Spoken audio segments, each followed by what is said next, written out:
வணக்கம் நண்பர்களே, நீங்கள் பார்த்து கொண்டு இருப்பது உங்கள் கௌசிகா ரிவ்யூ. சரி வாங்க வீடியோக்குள்ள போய் என்ன நடக்க போகுது அப்படின்னு சொல்லிட்டு பாத்தீங்கன்னா, நம்ம வெண்பா கூட்டி இருக்காங்களா அவங்களும் மறுபக்கம் நிஷாவுக்கும் இவங்க ரெண்டு பேருக்குள்ள ஆர்கியூமெண்ட் மோதல் ஒரு பக்கம் அதிகமாகுதுங்க.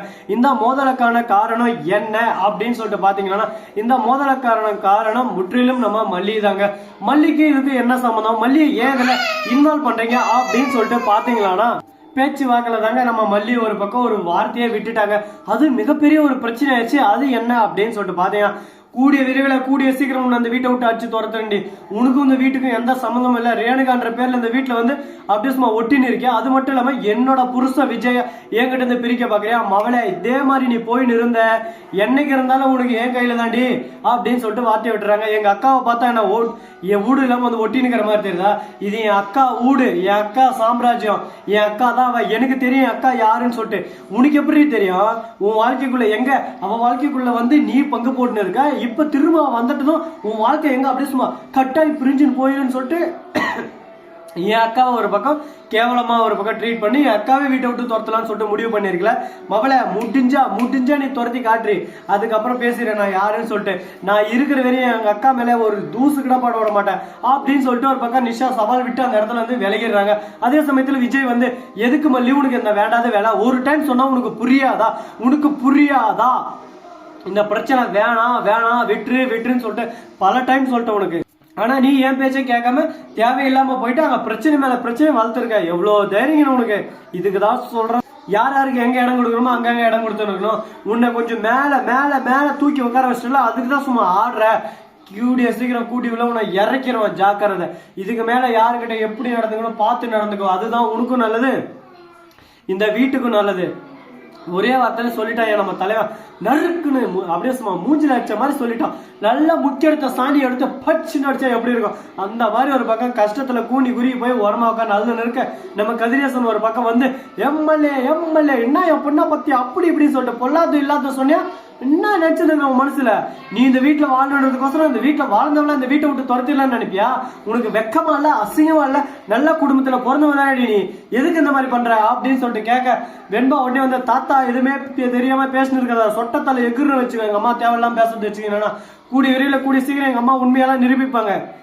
அப்ப புரியும் இந்த வீட்டுக்கு யார் அக்கறையில இருக்காங்க, யார் இந்த வீட்டை சுரட்டுறதுக்கு வந்திருக்காங்கன்னு சொல்லிட்டு. அதை விட்டு தேவையில்லாம எங்க அக்கா கிட்ட எங்க அம்மா கிட்ட பேசுறதால வச்சிருக்காங்க. உங்க வீடு அங்கதான் இருக்குல்ல, நீங்க எதுக்கு இங்க வந்திருக்கீங்க? கூட்டு போங்க, போயிட்டு சந்தோஷமா இருங்க, தேவையில்லாம எங்க அம்மாவோட வாழ்க்கையை நாசனம் பண்ணாதீங்க அப்படின்னு சொல்லிட்டு வெண்பா சொல்ல, இதோ பார் வெண்பா, நீ சின்ன பொண்ணு, உனக்கு ஒன்னும் தெரியாது, விவரம் பத்தாது. இந்த வீட்டவே அப்படியே சும்மா ஆணி வேரோட அடிச்சு எட்டுன்னு போயிருவா. அப்படியே பட்டவ, அவளை பத்தி உனக்கு தெரியாது. தேவையில்லாம ஒரு பக்கம் நீ அவ கூட சேர்ந்து நீங்க ஏன் கூட ஆர்கியூமெண்ட் பண்ணிருக்காத. சண்டைக்கே சண்டையா, தாத்தா கிட்டே சண்டைக்கு வரையா நீ அப்படின்னு சொல்லிட்டு சொன்னதும் அப்படின்னு சொல்லிட்டு நம்ம தலைவர் ஒரு பக்கம் இருமுறாரு. என்னடா நடக்கும் ஒண்ணுமே புரியல அப்படின்ற மாதிரிதான் ஒரு பக்கம் குழப்பத்துக்கு மேல குழப்பம் அதிகமாயிட்டு போயிட்டே இருக்கு. இப்படியே போனா எங்கடா போய் முடியும்? இதுக்கு ஒரு முற்றுப்புள்ளியா இல்லையா சார்? சொல்லுங்க சார், இதுக்கு ஒரு முற்றுப்புள்ளி தான் வைங்களா சார் அப்படின்ற மாதிரிதான் ஒரு பக்கம் போயிட்டு இருக்கு. என்ன பண்ண போறாங்க ஏது பண்ண போறாங்கன்னு சொல்லிட்டு தெரியல. ஒரு பக்கம் பயம், ஒரு பக்கம் பதட்டம், எல்லாமே ஒரு பக்கம் நிலவுது.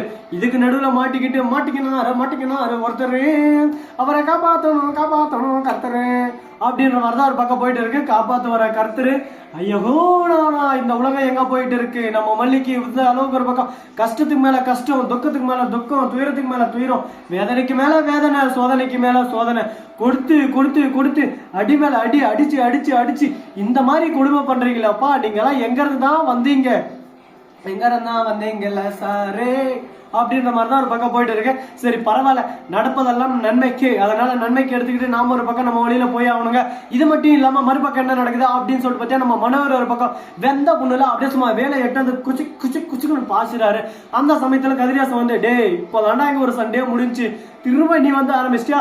சொல்றா உன் கருத்தை நீ ஒரு பக்கம் சொல்லி தொலைடா, கேட்டுறேன், எல்லாத்தையும் கேட்டுன்னு ஒரு பக்கம் என் பொண்ணு அந்த வீட்டை விட்டு தயவு செஞ்சு கூட்டு போயிடறேன். இல்லைங்கன்னா பாலகை வந்தா பிடிச்சி தள்ளி விடுறேன். என் பொண்ணு உயிரோட வந்தது ஒரு குத்தமாடா. ஆனாலும் ஒரு பக்கம் இப்படி நொப்படின்ற இல்லடா. செஸ்ல பாரு, என் குலதெய்வம், என்னோட குலதெய்வம் சாமி அப்படியே இருக்குடா.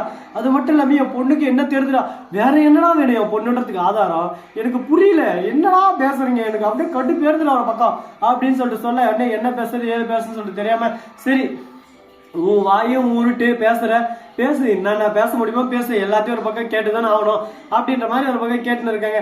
இதுக்கு மேல இப்படியே போனா வேலைக்கு ஆகாதுங்க. எல்லாமே ஒரு பக்கம் நல்லது ஒரு டைம்ல தான் போயிட்டு இருக்கு. நல்லதே நடக்கும், நல்லதே நினைப்போம் அப்படின்ற மாதிரி தான் ஒரு பக்கம் தகவலை விதைச்சிட்டு இருக்காங்க. நம்ம விஜய் வந்ததும் என்ன மல்லி என்னதான் பிரச்சனை சொல்ல பார்க்கலாம், இதுக்கு மேல அந்த பிரச்சனை எதுவும் என் காதுக்கு எட்டக்கூடாது, என் காதுக்கு எந்த பிரச்சனையான எட்டுசி செவில ஒரு பக்கம் பிஞ்சு போயிடும், ஜாக்கிரதை. என்ன நானும் பார்த்துக்கிட்டே இருக்கேன், ஒரு பக்கம் குடும்பத்துல பிரச்சனை உருவாக்கிட்டே இருக்கேன். எல்லாமே ஒரு லிமிட் தான் மல்லி, உனக்கான இடம் நான் கொடுத்து வச்சல, அதுக்கு ஏற்ற மாதிரி நீ இருந்துக்கோ சரியா. அந்த ரேணுகா இன்னும் கொஞ்ச நாள் அவ பாட்டுக்கு எங்கன்னா போயிட போறா, அவளை நினைச்சு நீ ஏன் கிடைச்சு கஷ்டப்பட்டு உன் உடம்பா கெடுத்துக்கிற. இன்னும் நம்மளுக்கு எவ்வளவு ஃபியூச்சர் பிளானெல்லாம் இருக்கு, குட்டி வெண்பா குட்டி விஜய் அப்படி இப்படின்னு சொல்லிட்டு பிளானிங் எல்லாம் இருக்கு. இந்த பிளானிங் எல்லாம் விட்டு இந்த சில்லற வேலையை பத்தி நீ எதுக்கு யோசிக்கிற அப்படின்னு சொல்லிட்டு கேட்டதும் நம்ம கதிரேசன் இப்படி முழிக்கிறாரு. என்னடா நடக்குதுங்க, என்ன நடக்குது, என் பொண்ணு என்ன விளையாட்டு சாமானா, என் பொண்ணை வச்சுன்னு காமெடி பண்ண இருக்க விஜய தம்பி, நீ தெளிவா இருக்கப்பா, போச்சுப்பா. இருக்கிற போது ஒண்ணு, இல்லாத போது ஒண்ணு, இருக்கிறது வந்தா இல்லாததான் தக்க வச்சுக்கணும், இருக்கிறதே எனக்கு வேணாம் அப்படின்ற மாதிரி கான்செப்டுக்குள்ள போயிட்டியா. நீ தங்கமான மனுஷி, அவன் மனசுக்கு எல்லாமே நல்லதாதான் நடக்கும், நீ கவலையே படாதே, அவன் வாழ்க்கை இனிமே ஜே ஓஹோன்னு வாழ போற அப்படின்னு சொல்லிட்டு சொல்றாங்க. இதை கேட்டதும் சரி ஏதோ பெரிய ஆளு சொல்லிட்டீங்க, நானும் கேட்டுக்கிறேன் அப்படின்ற மாதிரி விஜய் ஒரு பக்கம் டைங் டிங் டிங் டாங் வெல் ஊ இஸ் த வெல் அப்படின்ற மாதிரி சைலண்ட் ஆயிடுறாரு. ஸோ நம்மளால இந்த வீடியோ பிடிச்சிருந்தா லைக் பண்ணுங்க, கமெண்ட் பண்ணுங்க, ஷேர் பண்ணுங்க, டிண்டிங் பெல்ல தட்டி விட்டு போங்க. அப்பதான் நாம போற அடுத்தடுத்த வீடியோ உங்களுக்கு உடனுக்குடன் நோட்டிபிகேஷன்ல வந்து கொண்டே இருக்கும். மிக்க நன்றி, தேங்க்ஸ் ஃபார் வாட்சிங், டாடா, see you, நன்றி, வணக்கம், முந்த நம்பருக்கு தருகை.